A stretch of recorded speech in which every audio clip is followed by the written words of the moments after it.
एक समय की बात है, किसी नगर में एक साहूकार रहता था।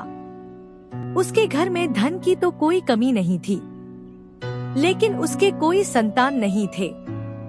इस कारण से वह बहुत दुखी रहता था।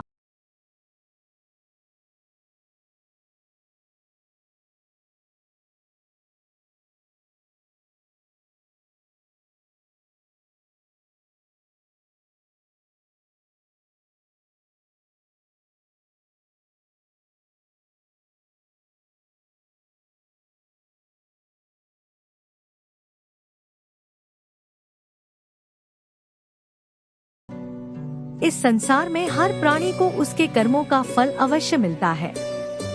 जिसके भाग्य में जो हो उसे भोगना ही पड़ता है। लेकिन माता पार्वती ने साहूकार की भक्ति का मान रखने के लिए भगवान शिव से एक बार फिर इच्छा जताई।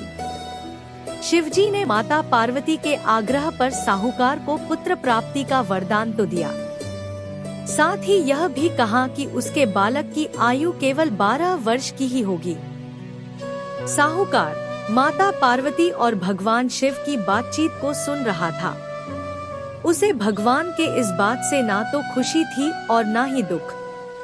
वह हमेशा की तरह शिवजी की पूजा करता रहा।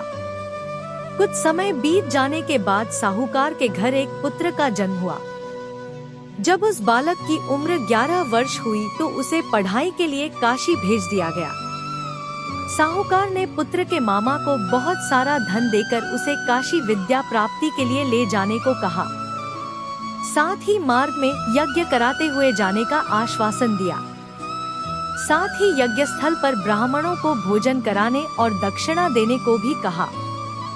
दोनों मामा भांजे साहूकार के निर्देश अनुसार यज्ञ कराते और ब्राह्मणों को दान दक्षिणा देते काशी की ओर चल पड़े।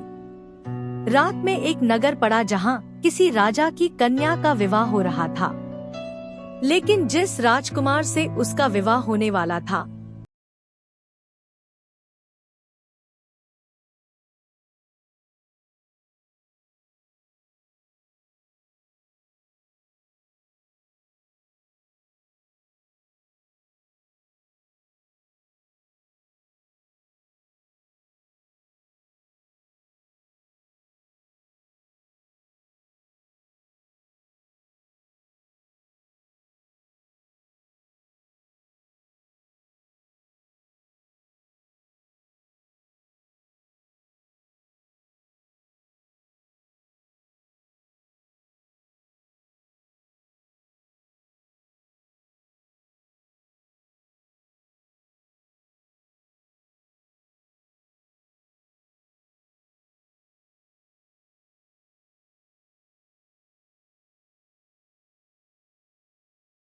राजकुमारी ने चुन्नी पर लिखी बातें पढ़ी तो उसने अपने माता पिता को यह बात बताई। फिर राजा ने अपनी पुत्री को विदा नहीं किया।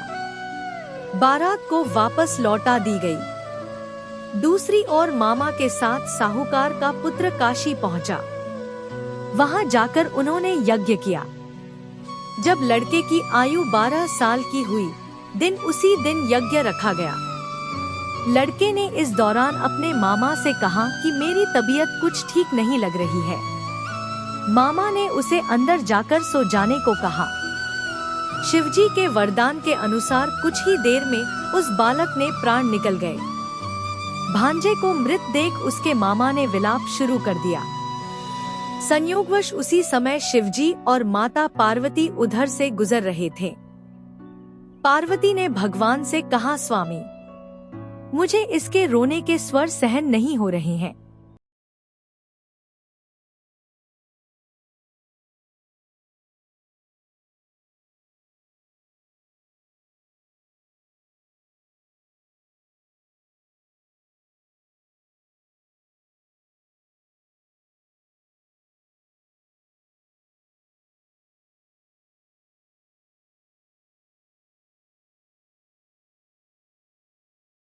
इसके वियोग में तड़पत कर इसके माता पिता भी मर जाएंगे।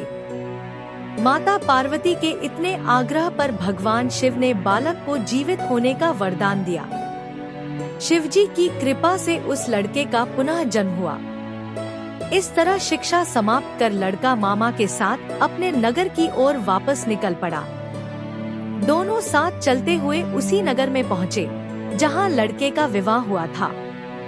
राजा ने लड़के को वहाँ पहुँचते ही पहचान लिया। फिर महल में ले जाकर उसकी खूब खातिरदारी की और अपनी पुत्री को विदा किया। इधर भूखे प्यासे रहकर साहूकार और उसकी पत्नी अपने बेटे की प्रतीक्षा कर रहे थे। उन्होंने अपने बेटे की मृत्यु का समाचार मिलने पर स्वयं प्राण त्याग देने का प्रण कर रखा था, परंतु अपने बेटे के जीवित होने का समाचार पाकर वह बेहद प्रसन्न थे।